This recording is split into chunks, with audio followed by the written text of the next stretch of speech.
In the previous video, we were discussing about web browsers. Web browser is also known as web client. Now we define web browser. A web browser or simply browser is a software or a program that allows users to access web pages and web 2.0. तो हम कह सकते हैं कि web browser एक software है जो कि यूज़र्स को वेबसाइट्स व्यू करने के लिए भी हेल्प आउट करता है और वेब 2.0 यानी वेब एप्लीकेशंस पे वर्किंग परफॉर्म करना भी अलाउ करता है।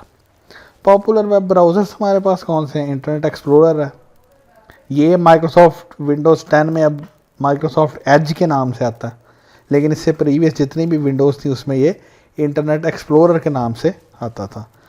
इसके अलावा मोज़िला फायरफॉक्स है, ओपरा है, सफारी जो है ये मैक ओएस के लिए है, गूगल क्रोम है जिसे हम कॉमनली यूज़ करते हैं, उसके अलावा टॉर्च ब्राउज़र हो सकता है, यूसी ब्राउज़र हो सकता है, बहुत सारे वेब ब्राउज़र एग्जिस्ट करते हैं। इसके बाद वर्ल्ड वाइड वेब की कुछ और टर्मिनोलॉजीज हैं। सबसे पहले टर्मिनोलॉजी आती है home page. A home page is the first page of the website.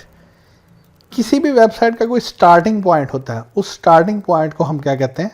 Home page. Just like जैसे मैंने यहाँ पर dras.pk लिखा तो मेरे सामने जो पहला पेज शो होगा उसको हम होम पेज कहेंगे। अब इस पर देखें, आपको डिफरेंट डिटेल्स मिलेंगी कि यहाँ पर लॉग इन साइन आपका option, different categories, different product promotion जो आ रही हैं वो, फ्लैश सेल्स के बारे में इंफॉर्मेशन मिल रही है। तो एक वेबसाइट का जो फर्स्ट पेज है जिसमें सारी डिटेल्स होती हैं उसको हम होम पेज कहते हैं। इसी तरह यहाँ पर मैं लिखूँ ue.edu.pk, सो ये आपके सामने फिर फर्स्ट पेज लोड हुआ, इसको हम क्या कहेंगे? Home page. यहाँ पर आपको first welcome to university of education नज़र आ रहा है, तो ये हमारे पास होम पेज है और हम इसको इंडेक्स पेज भी कहते हैं। नेक्स्ट आता है कि लिंक्स एंड या हाइपर लिंक्स क्या होते हैं? वेब पेजेस प्रोवाइड लिंक्स और hyper links to other related web pages. Like you see, I have opened University of Education website. All these are links. For example, when I click history, I will be getting details about the history. If I go to, let's suppose, Faisalabad campus, I will be getting details about the Faisalabad campus. So all these are links or hyperlinks. इसी तरह जब हम Google पे जाते हैं, Google पे हम search करते हैं for example introduction to computer, तो आपके सामने ये जो भी ब्लू लाइंस आपको नज़र आ रही हैं ये सारी की सारी क्या हैं? लिंक्स हैं या हाइपर लिंक्स हैं। तो हाइपर लिंक की प्रॉपर्टी क्या है? A hyperlink is always attach to another web page. मैं इस पर क्लिक करूँगा तो कोई और पेज ओपन होगा, मैं इस पर क्लिक करूँगा तो कोई और वेबसाइट या वेब पेज ओपन होगा। सो बेसिकली हाइपर लिंक्स किस लिए यूज़ होते हैं? For jumping from one page to another page. तो इस प्रोसेस को हम वेब सर्फिंग कहते हैं।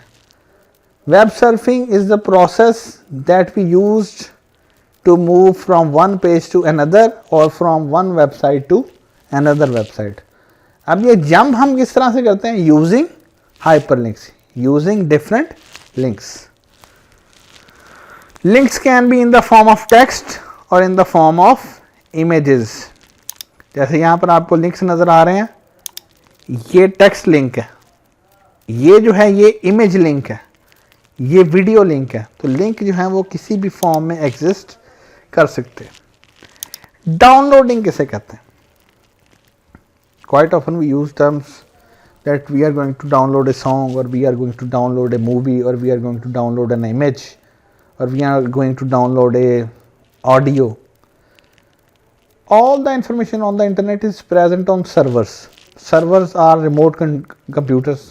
We cannot directly copy the files via USB. So we have to copy the files using the World Wide Web. Downloading is the process of transferring data, information or files from a server to your own computer. So that's why we say downloading a movie. We are copying the movie from a server to our own computer. And when we say we are downloading a song, we are actually copying the song from a server to our own computer. Now what is uploading? Quite often we say, I have uploaded a video, I have uploaded a picture on Facebook, I have changed the profile picture on the Facebook.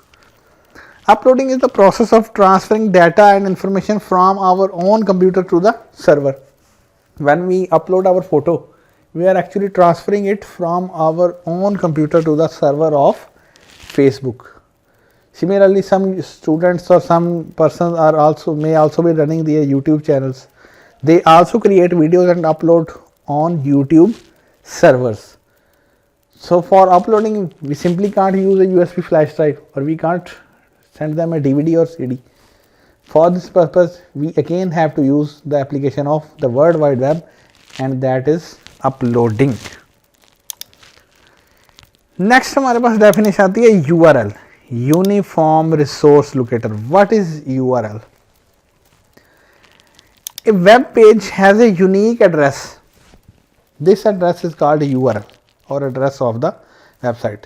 Just like जैसे हमने discuss किया कि internet पे जितने भी computers हैं, हर computer का unique address है, और वो एड्रेस था आईपी एड्रेस. फिर हमने बात की कि जितनी भी वर्ल्ड वाइड वेब है, इसमें हमारे पास इंफॉर्मेशन जो है वो वेब पेजेस की फॉर्म में. अब ये वेब पेजेस जो हैं ये भी ऑनलाइन एग्जिस्ट करते हैं, कंप्यूटर्स पे एग्जिस्ट करते हैं. इनका भी कोई ना कोई स्पेसिफिक पाथ है. तो इस पाथ को हम क्या कहते हैं? Uniform resource locator. एक एग्जांपल हम देखते हैं. जैसे फॉर एग्जांपल मैंने यहाँ पर एक फ़ाइल क्रिएट की. अगर मैं इसकी प्रॉपर्टीज़ में जाऊँ तो आपको ये एक टर्म नज़र आ रही है, सी यूज़र्स उस्मान रफ़ी डेस्कटॉप. ये बेसिकली क्या है? इसका पाथ है कि ये फ़ाइल किस ड्राइव में है, किस फोल्डर में है, इस फाइल का नाम क्या है, इसकी एक्सटेंशन क्या है, क्योंकि ये इलेक्ट्रॉनिक डॉक्यूमेंट है. इसी तरह इंटरनेट पे जितनी भी इंफॉर्मेशन है वो सारी इंफॉर्मेशन भी किसी ना किसी वेब पेज पे, किसी इलेक्ट्रॉनिक डॉक्यूमेंट पे. उस इलेक्ट्रॉनिक डॉक्यूमेंट का जो पाथ है उसको हम कहते हैं यूनिफॉर्म रिसोर्स लोकेटर या URL. और ये भी यूनिक होता है. कोई भी दो पेजेस ऐसे नहीं होंगे जिनका सेम एड्रेस हो. अब इसके पार्ट्स क्या? इसके पार्ट्स में सबसे पहले प्रोटोकॉल आता है, डोमेन नेम आता है, टॉप लेवल डोमेन आता है, उसके बाद फोल्डर स्लैश सब फोल्डर्स आते हैं, फिर वेब पेज नेम आता है, और फिर वेब पेज एक्सटेंशन आती है. इसकी हम एग्जांपल डिस्कस करते हैं. लेट्स सपोज मैं यहाँ पर ओपन करता हूँ uv.edu.pk और यहाँ पर मैं ओपन कर देता हूँ कैंपसेस, और फिर यहाँ पर मैं कहता हूँ फैसलाबाद कैंपस. अब अगर आप इस लाइन को गौर से देखें तो यहाँ पर आपको डिफरेंट चीज़ें नज़र आ रही हैं. ये प्रोटोकॉल है, ये डोमेन नेम है, ये टॉप लेवल डोमेन है, ये फोल्डर है, ये वेब पेज का नेम है, और ये उसकी एक्सटेंशन है. तो किसी भी वेब पेज का कोई ना कोई URL ज़रूर होगा. बाज़ URL कम्प्लेक्स होते हैं और बाज़ सिंपल होते हैं. मैं लिखता हूँ amazon.com और यहाँ से मैं चला जाता हूँ कंप्यूटर्स की कैटेगरी में. यहाँ पर अब आपको URL थोड़ा सा डिफरेंट टाइप का नज़र आ रहा है. वो एक सिंपल URL था. खैर इस पर हम बाद में कभी डिस्कस करेंगे कि ये किस टाइप का URL है और वो किस टाइप का URL है. कहने का मकसद ये है कि जितने भी वेब पेजेस होते हैं उन सारों में हर एक का कोई ना कोई URL एग्जिस्ट करता है. और नॉर्मली जो वेबसाइट्स स्टैटिक होती हैं जिनमें इंफॉर्मेशनल कंटेंट होता है उनके URL सिंपल होते हैं. और ऐसी वेबसाइट्स जिनमें यूज़र इंटरेक्शन इन्वॉल्व है या वेब 2.0 है उनके URL थोड़े से टफ होते हैं और उनका स्ट्रक्चर थोड़ा डिफरेंट होता है. जैसे अमेज़ॉन है, अब इसमें URL का स्ट्रक्चर इंटायरली डिफरेंट है. आपको प्रोटोकॉल नहीं नज़र आ रहा, आपको डोमेन नेम और टॉप लेवल डोमेन नज़र आ रहा, फोल्डर नज़र आ रहा, लेकिन यहाँ पर वेब पेज नेम और उसकी एक्सटेंशन ही नज़र आ रही. लेकिन अगर हम इसको इस वेबसाइट से कंपेयर करें तो हमें प्रोटोकॉल भी नज़र आ रहा है, हमें यहाँ पर domain name, top level domain, फिर फोल्डर, सब फोल्डर, फिर वेब पेज नेम और वेब पेज एक्सटेंशन, ये नज़र आ रहा है। तो ये इसमें डिफरेंस एग्जिस्ट करता है। अब बात आती है कि यूनिक किस तरह से होगा। यूनिक की मैं आपको एग्जांपल बताता हूँ। लेट्स सपोज एक और वेबसाइट है, हम कहते हैं कि उस वेबसाइट का नाम है UEE, उसका एड्रेस होगा ये। फॉर एग्जांपल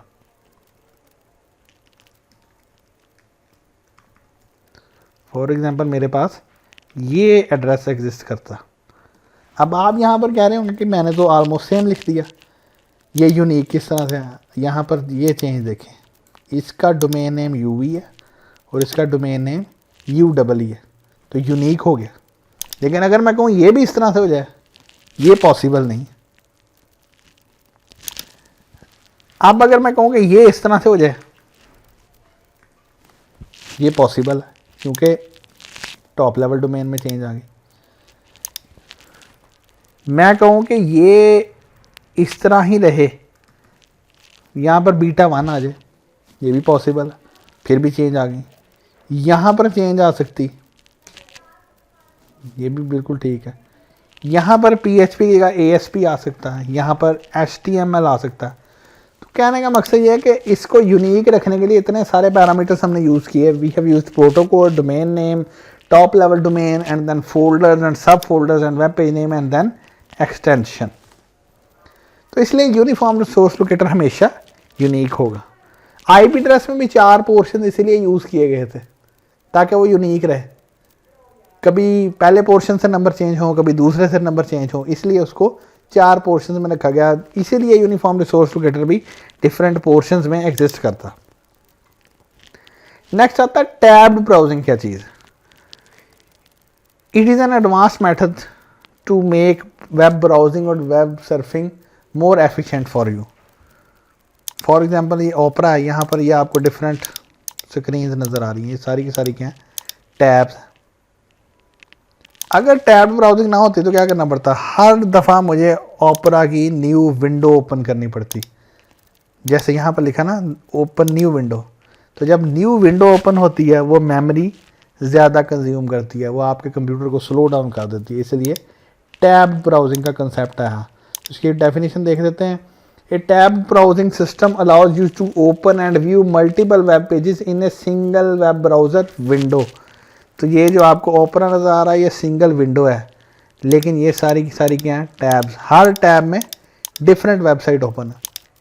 जैसे यहाँ पर मैं लिख दूँ uaf.edu.pk, तो आप देख रहे हैं हर टैब में अलग वेबसाइट ओपन, आप इंफॉर्मेशन गेट कर सकते हैं। तो इससे हमारा जो वर्क है वो एफिशिएंट हो जाता है। नेक्स्ट आता है search engine. Search engine enables you to find out data and information on a specific topic of interest. जैसे गूगल क्या है? सर्च इंजन है। नो डाउट हम कहते हैं बस लिटरेचर में की वेबसाइट है, लेकिन ये सर्च इंजन है। फॉर एग्जांपल मैं इंटरेस्टेड हूँ IP एड्रेस में, मैं लिखता हूँ व्हाट इज IP एड्रेस। तो अब इसने क्या किया? मुझे सारे रिजल्ट्स वही दिए जो IP एड्रेस से मिलते हैं। यहाँ देखें IP एड्रेस की डेफिनेशन, उसकी कोई एग्जांपल, फिर उससे मिलता जुलता कोई टॉपिक IPv6, IP एड्रेस की डेफिनेशन दे दी, कुछ क्वेश्चंस दे दिए, इसके बाद कोई वीडियो दे दी उसी से रिलेटेड। तो ये सर्च इंजन का काम है कि ये आपको डाटा एंड इन्फॉर्मेशन प्रोवाइड करता है, but specific to your topic of interest. And what is my topic of interest? That I have written here. Some people say that it is also known as search query. So topic of interest is equal to search query. Topic of interest is equal to search query. So search engine searches according to your query. Now what type of information it can return? It can return simple definitions, text, images, videos, audios, that depends upon you. For example, when I write PPT, it will return me slides. when I write image, it will return me pictures, IP address, images, because I am interested in images. When I write IP address videos, it will return me video. That's an ad, that's a definition. And then you see bunch of YouTube videos, because my topic of interest or my area of interest is videos. So search engine searches according to your preference or your query. What are the popular search engines? By far Google is the most popular search engine. In USA Bing is also popular. Yahoo used to be popular search engine. Most of the websites including YouTube provide a search engine. For example, here is YouTube and you write what type of content you want. For example, I write IP address and press enter. Now YouTube will give me videos related to IP address, IP address, IP address, IP address, IP address. So YouTube also has its own search engine. Although this is not that much complex, but still it is a search engine. What can you search with search engine? Images, videos, audios, publications. For example, when you open Google, you will see different bars. All images will contain images related to the topic. And when I click on news, you will get news. When I click on videos, I will get videos. So this is basically type of information that search engine can search. Now how can I search audio? अक्सर ऐसा होता है, हम यहाँ पर लिखते हैं English MP3 songs download, तो हमें डिफरेंट वेबसाइट्स मिलती हैं जहाँ से हम इंग्लिश सॉन्ग डाउनलोड कर सकते हैं, तो ये ऑडियोज़ मिल जाती हैं इसको। पब्लिकेशंस हम कैसे सर्च कर सकते हैं? आप यहाँ पर जाएं और ओपन करें scholar.google.com, यहाँ पर आपको सारी पब्लिकेशंस मिलेंगी।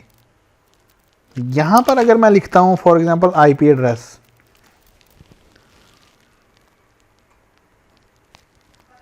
अब ये जो रिज़ल्ट है ये कोई इन्फॉर्मेशन नहीं है, ये इस तरह से नहीं है कि मुझे IP एड्रेस की डेफिनेशन बताए या मुझे उसकी एग्जांपल बताए या मुझे उसके बारे में क्वेश्चन। ये बजाते खुद क्या है, रिसर्च आर्टिकल है। देखिए ना, आपको ऑथर्स के नेम नज़र आ रहे हैं, तो ये एक एक्चुअली रिसर्च आर्टिकल है। यहाँ पर लिखा भी है आर्टिकल और यहाँ पर आपको कैप नज़र आ रही है, it's related to research. So Google scholar से आप पब्लिकेशंस फाइंड आउट कर सकते हैं, साइंटिफिक पब्लिकेशंस। मैप्स कैसे हम फाइंड आउट कर सकते हैं? फॉर एग्जांपल मैं यहाँ पर google.com पे जाता हूँ और मैं यहाँ पर फॉर एग्जांपल कहता हूँ केयर फार्मेसी। अभी सबसे पहले जो आपके पास रिज़ल्ट आया वो क्या है? मैप्स है। मैं जैसे इसको क्लिक करता हूँ ये मुझे मैप दिखाना शुरू कर देता है, बजाय इसके कि मुझे टेक्स्ट रिज़ल्ट दिखाए, इसने मुझे मैप दिखाना शुरू कर दिया। केयर फार्मेसी जहाँ भी हैं उनकी डायरेक्शंस बतानी शुरू कर दी। मैप आप सर्च कर सकते हैं। पीपल और बिजनेस सर्च कर सकते हैं। पीपल कैसे सर्च कर सकते हैं हम? लेट्स सपोज मैं google.com लिखता हूँ और मैं यहाँ पर लिख देता हूँ किसी भी साइंटिफिक ऑथर का नाम, जैसे पीटर नॉर्टन। अब ये पीटर नॉर्टन क्या है? किसी पर्सन को मैंने सर्च किया। इंट्रोडक्शन टू कंप्यूटर का ऑथर है, यहाँ पर इसकी रिलेटेड बुक्स आ गई, फिर और जो ऑथर इसके साथ वर्किंग करते रहे उनकी लिस्ट आ गई, पीटर नॉर्टन की बायोग्राफी आ गई। तो लोगों को भी हम इंटरनेट के थ्रू सर्च कर सकते हैं। नेक्स्ट आता है ब्लॉग्स। ब्लॉग्स कैसे सर्च कर सकते हैं? मैं यहाँ पर लिखता हूँ लेट्स सपोज फीवर सिम्पटम्स। आपके सामने एक पॉपुलर वेबसाइट आएगी हेल्थ लाइन। इसको जब हम ओपन करते हैं ना तो आपको यहाँ पर डिफरेंट चीज़ें नज़र आ रही हैं, how to break fever, choosing the best fever, 7 causes for chills. इसी तरह यहाँ पर let's suppose when to see a doctor, symptoms of fever in adults, children and babies. तो ये वेबसाइट बेसिकली एक ब्लॉग है। ब्लॉग में इंफॉर्मेशन ही होती है, इंफॉर्मेटिव आर्टिकल्स होते हैं किसी भी डिजीज़ के बारे में, किसी भी प्रोडक्ट के बारे में, तो इसको हम कहते हैं ब्लॉग। नेक्स्ट हमारे पास सर्च इंजन का प्रोसेस आता है कि सर्च इंजन वर्किंग कैसे करता है। सो फर्स्ट स्टेप में हम सर्च इंजन ओपन करते हैं, जैसे मैंने यहाँ पर लिखा google.com.pk, ये मैंने सर्च इंजन ओपन किया। सेकंड स्टेप में हम क्या करते हैं, सर्च टेक्स्ट लिखते हैं या सर्च क्यूरी लिखते हैं। मैंने यहाँ पर लिख दिया डोमेन नेम सिस्टम, ये सर्च क्यूरी मैंने टाइप कर दी। नेक्स्ट स्टेप में हम क्या करते हैं, एंटर प्रेस करते हैं। अब ये मेरे पास रिजल्ट्स आ गए, और कितने रिजल्ट्स आए ये आप काउंट करें। इतने रिजल्ट्स मेरे पास आए डोमेन नेम सिस्टम के, और कितने टाइम में, 0.65 सेकंड्स में। तो सर्च इंजन हमारे इस टॉपिक के रिलेटेड सर्च प्रोसेस को क्विक बनाता है और हमें एक से ज़्यादा उससे रिलेटेड रिजल्ट्स प्रोवाइड करता है। इंस्टेंट सर्च बॉक्स है, कुछ ब्राउज़र्स में ये एग्जिस्ट करता है और कुछ ब्राउज़र्स में ये एग्जिस्ट नहीं करता। ये इंटरनेट एक्सप्लोरर में एग्जिस्ट किया करता था, लेकिन अब ब्राउज़र जो हैं वो काफ़ी हद तक मॉडर्न हो चुके हैं, लिहाजा इतना ज़्यादा इसको यूज़ नहीं किया जाता। फॉर एग्ज़ाम्पल अगर मैं यहाँ ओपरा में जाऊँ और यहाँ मैं डायरेक्टली लिख दूँ डोमेन नेम सिस्टम, फिर भी ये ऑटोमेटिकली मुझे गूगल से रिज़ल्ट फाइंड आउट करके दे देता है।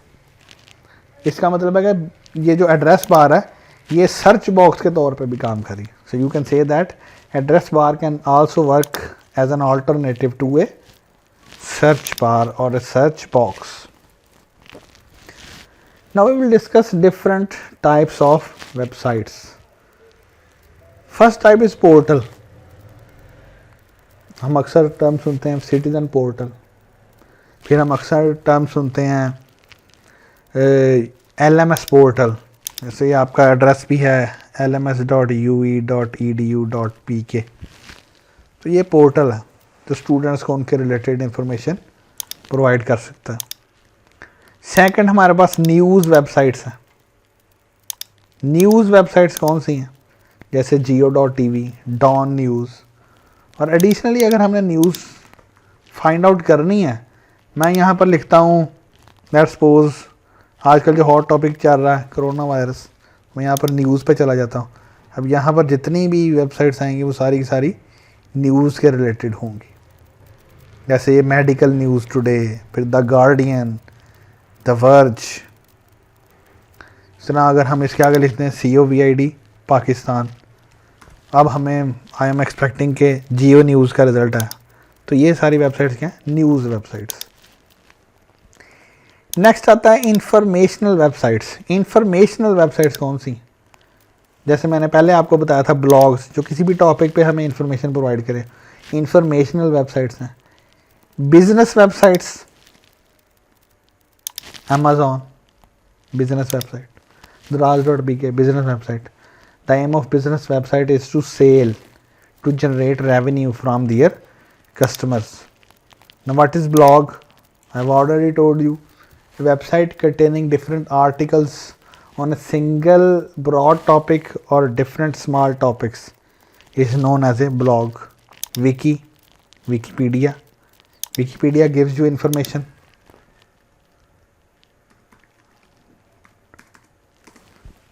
For any topic, you can find definitions, just like in encyclopedia. I say computer, it will give me information regarding computer, that what is the history of computer, what are the types of computer, what hardware is being used in computers, what are software, what is networking, what is artificial intelligence, what are the organizations. So Wikipedia is an encyclopedia of information. Online social networks, Facebook, Twitter, Instagram, Reddit. All these are social networks. Educational websites. You can say that website of every university is informational and educational. Similarly, we have a website with the name of eHow. You can see different things. How to make carrot patch strawberries. How to easily clean bed pillows. This is educational website. It gives you education. इसी तरह WikiHow, ये भी आपको different methods provide करती, जैसे आपके related ही हम यहाँ पर टॉपिक लिखें, हाउ टू इंस्टॉल विंडोज़ 10। अब इसने हमें जो इंफॉर्मेशन प्रोवाइड की वो विंडोज़ 10 के रिलेटेड प्रोवाइड की, एजुकेशन प्रोवाइड की, हमने इससे कुछ लर्न किया, हमने इससे कुछ सीखा। ये डिफरेंट टाइप्स ऑफ वेबसाइट्स हैं जो एग्जिस्ट करती। Entertainment websites, YouTube, we can watch videos, we can watch movies, we can listen to songs. Web applications, इस मैंने पहले डिस्कस किया, जो हमें वेब 2.0 या इंटरेक्शन प्रोवाइड करती हैं, जैसे जीमेल। पर्सनल वेबसाइट्स, जो एक इंसान ने खुद अपने पर्पस के लिए बनाई हो, उसे पर्सनल वेबसाइट कहते हैं। फॉर एग्जांपल, मैं अपने रिलेटेड जितनी भी इंफॉर्मेशन है, अपने जितने भी कोर्स मटेरियल्स हैं, मैं उनको किसी एक वेबसाइट पे अपलोड कर दूँ, that will be my personal website. What are content aggregators? Content aggregators extract content from different sites and show it on a single unique page. These are content aggregators. Advocacy, advocates, law advocates also have their websites. There are rules and laws of different countries written over there. You can go and search out the laws. These are advocacy websites. You can contact different advocates for sharing your problems. Next topic is multimedia on the internet. Multimedia means multiple types of media. यानी किसी भी website में हमारे पास text के अलावा और कौन कौन सी चीज़ें एग्जिस्ट करती हैं, उसको हम मल्टीमीडिया कहते हैं। इंफॉर्मेशन शेयरिंग के लिए एक वे तो टेक्स्ट है, टेक्स्ट एक मीडिया, लेकिन टेक्स्ट के अलावा भी बहुत सारी ऐसी चीज़ें जो इंफॉर्मेशन को शेयर करती हैं, जैसे graphics, animations, audio, video and virtual reality. So all these are basically different mediums for sharing information on the internet. What are the graphics? Pictures, artistic pictures are graphics. For example, I go to Google and write DNS and go to images. These are the graphics, but these are also conveying some information. These are the graphics, but also conveying some information. You can call it an image, you can call it graphics. So it also conveys information. You can understand by looking at it. Graphics हमेशा digital format होते हैं, digital, not analog. Graphic formats कौन कौन से हैं? BMP है, GIF है, JPEG है, PNG एंड TIFF है। तो यहाँ पर आपका एक टास्क है कि find out difference between different graphic formats. ये आपने खुद से एक दफ़ा स्टडी करके देखना है। नेक्स्ट हमारे पास आता है thumbnail. So what is a thumbnail? In YouTube you see different videos and a small picture there. So this picture is called thumbnail. इस तरह जैसे मैंने DNS सर्च किया तो DNS के साथ बहुत सारी ये स्मॉल पिक्चर्स नज़र आनी शुरू हो गई। ये पिक्चर्स क्या हैं? थंबनेल। ये डायनामिक होस्ट के ऊपर जो पिक्चर है ये भी क्या? थंबनेल। इस तरह ये पिक्चर क्या? थंबनेल। ये YouTube के जो हमें पैचेस नज़र आ रहे हैं ये सारे के सारे क्या हैं? थंबनेल्स हैं।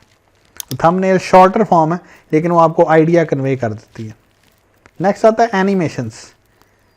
एनिमेशंस भी कोई ना कोई इन्फॉर्मेशन कन्वे करती हैं। जैसे यहाँ पर मैं लिखूँ दराज.pk। अब आपके सामने ये पोर्शन लोड हुआ, इस पोर्शन को आपने गौर से देखना।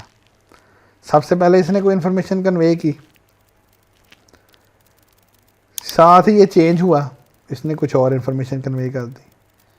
अब फिर ये कुछ टाइम के बाद चेंज होगा, कोई नई इन्फॉर्मेशन कन्वे कर दी। ये तो एक सिंपल एनिमेशन है ना जो पिक्चर्स को चेंज कर रहा है। इसके अलावा भी बहुत एक्सटेंसिव एनिमेशंस भी हैं जो इन्फॉर्मेशन को शेयर करती हैं। एनिमेशन में बेसिकली क्या है? Animation is appearance of motion created by displaying A series of still images in sequence.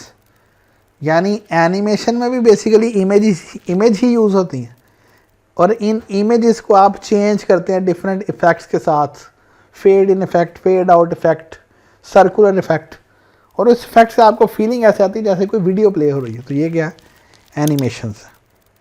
जैसे फॉर एग्जांपल मैं यहाँ यूट्यूब पर जाता हूँ, मैं लिखता हूँ how DNS works animation. So you open up A video,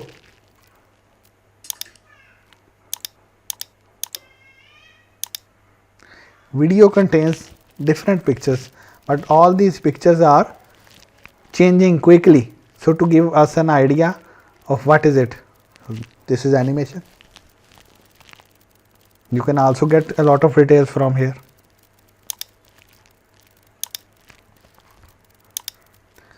Audio includes music, speech or any other sound effect. Music हो सकता है, उसमें स्पीच हो सकती है, उसमें कोई लेक्चर हो सकता है, उसमें कोई इफ़ेक्ट्स हो सकते हैं। उस सब को हम क्या कहेंगे? ऑडियो। ऑडियो से इंफॉर्मेशन एक्सट्रैक्ट करने के लिए आपको उसे प्ले करना पड़ता है। किसके थ्रू? प्लेयर के थ्रू। जैसे Windows media player, VLC player. Image को तो हम देख के अंदाज़ा लगा लेते हैं, टेक्स्ट को हम रीड आउट करके इंफॉर्मेशन एक्सट्रैक्ट कर लेते हैं, लेकिन ऑडियो और वीडियो से डाटा या इंफॉर्मेशन एक्सट्रैक्ट करने के लिए हमें उसे प्ले करना पड़ता है using a suitable player.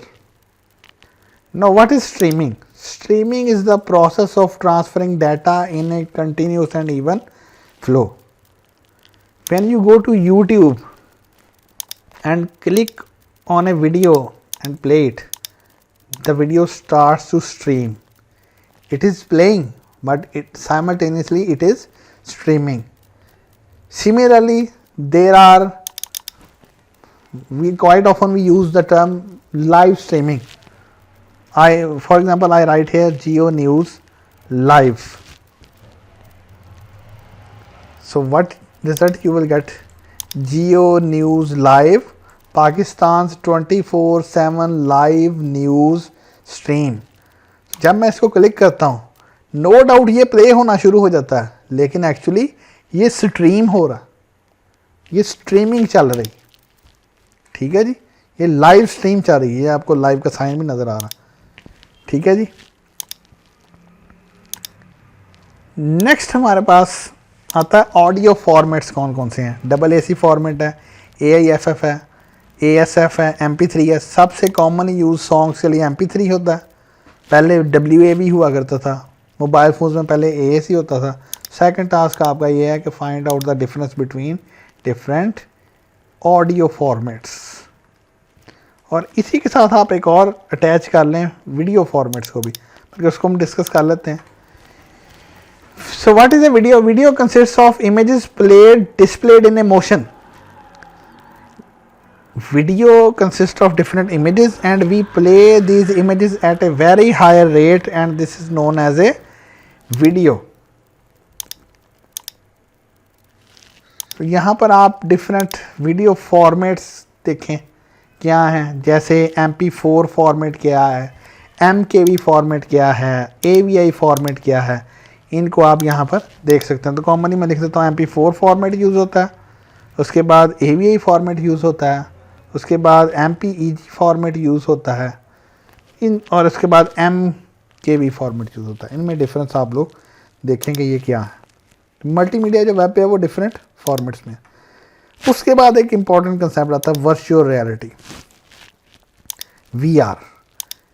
VR is the use of computers to simulate a real or imagined environment that appears as a 3-dimensional space.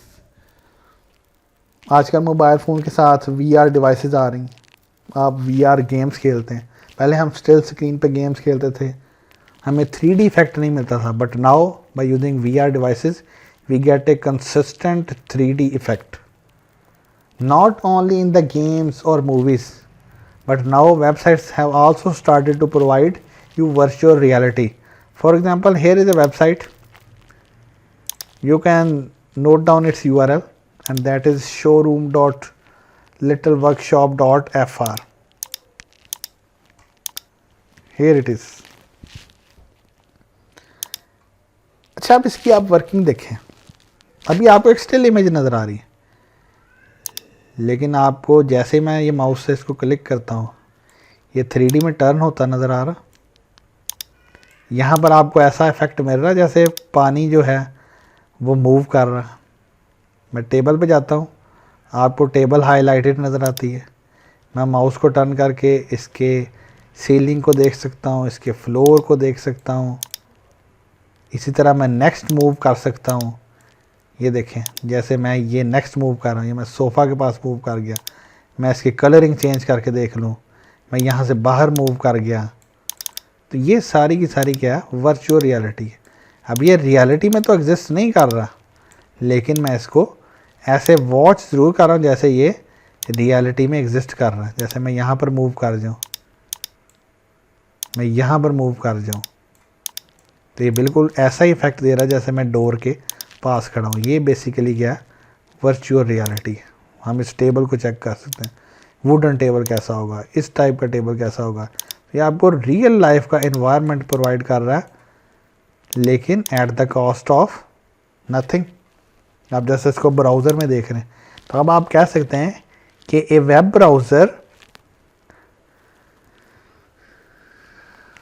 Doesn't only display web pages, but it can also show you virtual reality. तो web browser जो है, अब उसका काम simply websites display करना ही नहीं है. Web browser websites भी डिस्प्ले कर सकता है, आपको वेब एप्लीकेशंस भी प्रोवाइड कर सकता है, और वर्चुअल रियलिटी के फीचर्स भी प्रोवाइड कर सकता है. पॉपुलर वीडियो वेबसाइट्स कौन सी हैं? यूट्यूब सबसे पॉपुलर है. इसके अलावा डेली मोशन, नेटफ्लिक्स आप लोग यूज़ करते हैं. ये भी डिफरेंट वेबसाइट्स हैं जो वीडियो प्लेइंग के लिए यूज़ होती हैं. नेक्स्ट एक टॉपिक है जिसे हम कहते हैं plugin. A plugin is a program that extends the capability of a web browser. Web browser की जो बेसिक फंक्शनैलिटी है वो सिर्फ ये है कि आपने उसमें एड्रेसेस लिखने हैं, वेबसाइट्स को ओपन करना है, लेकिन बाद औक़ात आपको एडिशनल फंक्शनैलिटीज़ इंस्टॉल करनी पड़ती हैं. उस फंक्शनैलिटी को हम कहते हैं प्लग इन. जैसे हम इसी ब्राउज़र को देख रहे हैं, हम इसमें वेबसाइट्स ओपन करते हैं, यहाँ पर आपको एक ऑप्शन नज़र आ रहा है camera snapshot. So this is an extension. It can take a screenshot like I have captured a full image of the whole web page, so it is an extension. इसी तरह मैं यहाँ पर क्रोम ओपन करूँ तो आपको यहाँ पर ये बहुत सारी चीज़ें नज़र आ रही हैं. सारी की सारी क्या है, एक्सटेंशंस. मैंने ये मोज़िला ओपन किया, आपको यहाँ पर ये नज़र आ रहा है वीडियो डाउनलोडर. ये क्या है, एक्सटेंशन है, क्योंकि ब्राउज़र आपको बजाते खुद ये ऑप्शन नहीं देता कि आप वीडियोस डाउनलोड करें. लेकिन अगर आप वीडियोस डाउनलोड करना चाहते हैं तो उसके लिए आपको उसकी फंक्शनैलिटी को चेंज करना पड़ेगा, इन्हांस करना पड़ेगा. और किस तरह से आप इन्हांस करेंगे, एक्सटेंशंस के थ्रू. ठीक है जी. तो ये एक्सटेंशंस का एक कॉन्सेप्ट है.